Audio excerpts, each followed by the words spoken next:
Unit circle guys, so remember, pag unit circle, sa pagkakatanda ko to ha, sabihin 1 unit siya. Lahat dito 1 unit yan. Sabihin 1 siya dito, 1 dito, 1 din.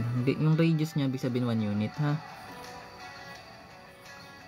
Ngayon, kung eto guys, yung ordered pair kasi nito, that is 1 0, diba?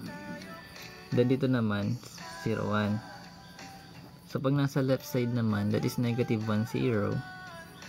Then kapag nasa baba naman, that is 0 negative 1. So I hope you know that na, diba?